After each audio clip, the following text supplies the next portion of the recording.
Welcome to Democracy Now!, democracynow.org, the War and Peace Report. I'm Amy Goodman.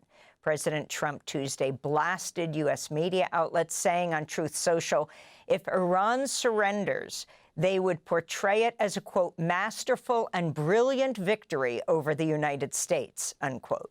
It comes as Iranian officials signal that negotiations to reach a ceasefire deal are ongoing.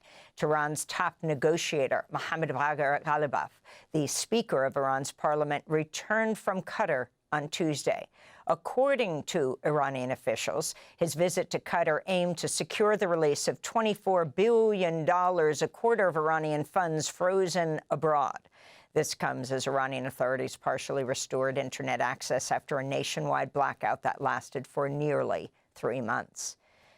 Israel said Wednesday it had killed Mohammed Odeh, Hamas's newly appointed armed wing chief, in an operation in Gaza on Tuesday. A family statement said he was killed along with his wife and son. Gaza health officials said 6 people, including at least 1 woman, were killed and more than 20 others wounded in the same Israeli strike, which destroyed an upper floor of an apartment building in Gaza City. Since last October's so-called U.S.-brokered ceasefire, Israel's killed some 900 Palestinians in Gaza. This is a resident of Gaza City describing Israel's airstrike Tuesday. There was a sudden airstrike by Israeli warplanes. It was a surprise. They hit a rooftop apartment in a building with 3 missiles, and they weren't simple missiles. They were heavy ones. There is no ceasefire. Day and night there is shelling. The shelling is constant here. They say there is a ceasefire, but there is no ceasefire for us. This is the Eid atmosphere, as you can see. It is Eid now. Israeli strikes in southern Lebanon killed at least 31 people and wounded 40 on Tuesday, according to Lebanon's health ministry. Israel launched more than 120 airstrikes Tuesday alone, one of the heaviest days of bombing in weeks. An Israeli military official confirmed troops had begun operating beyond the so-called Yellow Line, which is a boundary running roughly 10 kilometers inside Lebanon.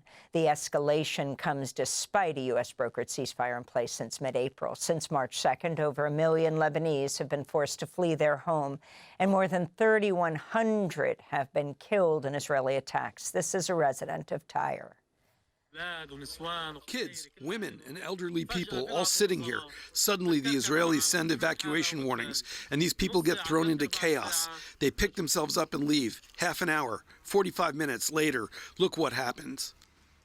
The U.S. military carried out another strike Tuesday on a vessel in the eastern Pacific Ocean, killing 1 person, leaving 2 survivors.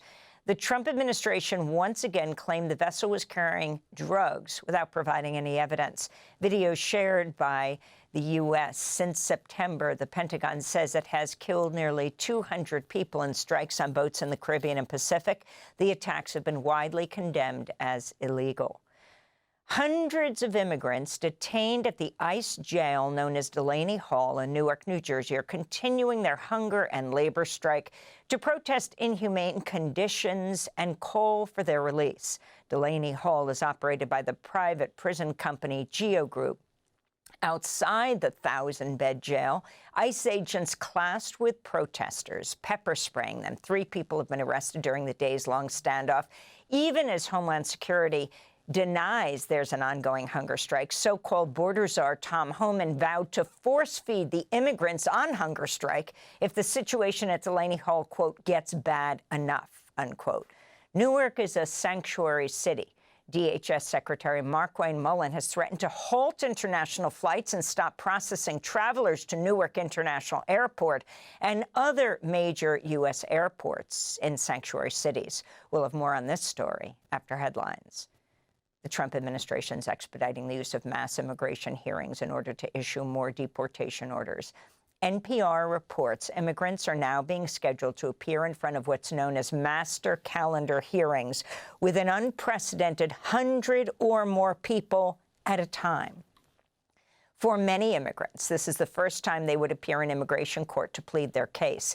Immigrants without legal representation have been disproportionately targeted for these new hearings. Lawyers told NPR the practice is already underway in cities like Chicago and Boston.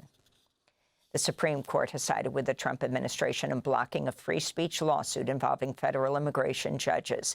The conservative majority justices overturned a lower court ruling that had allowed the challenge to proceed. In 2020, a group of immigration judges filed a lawsuit over a federal government rule that limits their ability to speak out on public policy. The National Association of Immigration Judges said in a statement, quote, "Justice cannot endure when judges are intimidated into silence, nor can a nation remain free when the rule of law is subordinate to the whims of political ambition," unquote. Mass protests have continued in Bolivia for nearly a month as thousands take to the streets demanding the resignation of President Rodrigo Paz. Lawmakers this week moved to approve the possible deployment of armed forces to suppress the mobilizations. Farmers, teachers, and others have joined the protests, calling on Paz's government to roll back austerity measures amid soaring living costs. We want the government to solve this problem, to fix it once and for all, and to do so wholeheartedly. The babies are starving. We can't afford to buy food. We seniors no longer have the money to buy food, and I have my granddaughters who are orphans. I'm asking for a solution. The Trump administration is reportedly preparing to deploy public health officials to Kenya in an effort to quickly staff a potential quarantine center to send U.S. citizens who've been exposed to Ebola. That's according to the Wall Street Journal, which said some members of the U.S. Public Health Service Commission Corps have received deployment notices to Kenya.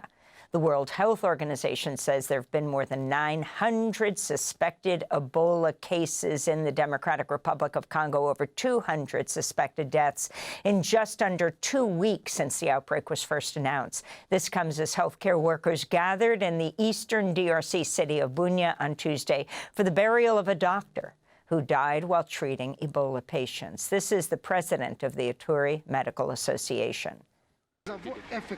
We are indeed afraid. We're seriously afraid because all of us are supposed to take care for the sick. Today there are sick people coming in. Tomorrow there'll be more sick people coming.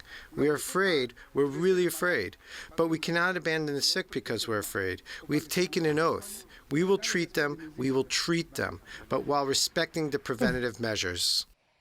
The Trump administration's pushing a new non-disclosure agreement that would apply to all federal workers. The Office of Personnel Management posted a draft to the Federal Register on Tuesday, prohibiting workers from disclosing non-public, confidential, or proprietary information. It would also bar them from sharing sensitive internal materials not currently available to the public. The draft goes beyond standard classified and unclassified categories of information. The new rule targets leaks to news outlets and would broaden non-disclosure agreements already in place at the Pentagon and other federal agencies. Esha Bandari, director of the American Civil Liberties Union Speech, Privacy, and Technology Project, said, quote, "Such broad gag orders would leave the public in the dark about how the government works, preventing the kind of informed debate that's critical to democratic accountability. The government cannot shroud itself in secrecy in a democracy," unquote. A federal court blocked Alabama from using its new congressional map in this year's midterm elections, ruling it intentionally discriminates against black voters. The three-judge panel wrote in their ruling, quote, "We cannot see our way clear to requiring Alabamians to cast their votes in the 2026 elections under a districting plan tainted by intentional race-based discrimination," unquote. More than 1 in 4 residents of Alabama are black. Alabama's Attorney General vowed to appeal the ruling to the Supreme Court, which last month struck down Louisiana's majority black congressional districts. Meanwhile, in South Carolina, the state Senate wrapped up its session Tuesday without voting on a new congressional map that would have dismantled the state's only majority black district. South Carolina's lawmakers quietly defied pressure from President Trump and the GOP to join the ongoing redistricting battle ahead of the midterm elections. And in Texas, the state's Attorney General Ken Paxton, backed by President Trump, defeated 4-term incumbent Senator John Cornyn in the Republican Senate primary runoff Tuesday. Paxton has previously been indicted on charges of felony securities fraud and was impeached from office on allegations of bribery, dereliction of duty, obstruction of justice, and abuse of public trust. Paxton is the first primary challenger to defeat an incumbent U.S. senator from Texas since at least 1980. The Republican candidate spent nearly $130 million, making it the most expensive Senate primary in U.S. history. Paxton now faces Democratic nominee, State Representative James Tallarico, in the general election in November. And those are some of the headlines. This is Democracy Now!, democracynow.org, The War and Peace Report. I'm Amy Goodman. Thanks for watching Democracy Now! On YouTube. Subscribe to the channel and turn on notifications to make sure you never miss a video. And for more of our audience-supported journalism, go to democracynow.org, where you can download our news app, sign up for our newsletter, subscribe to the daily podcast, and so much more.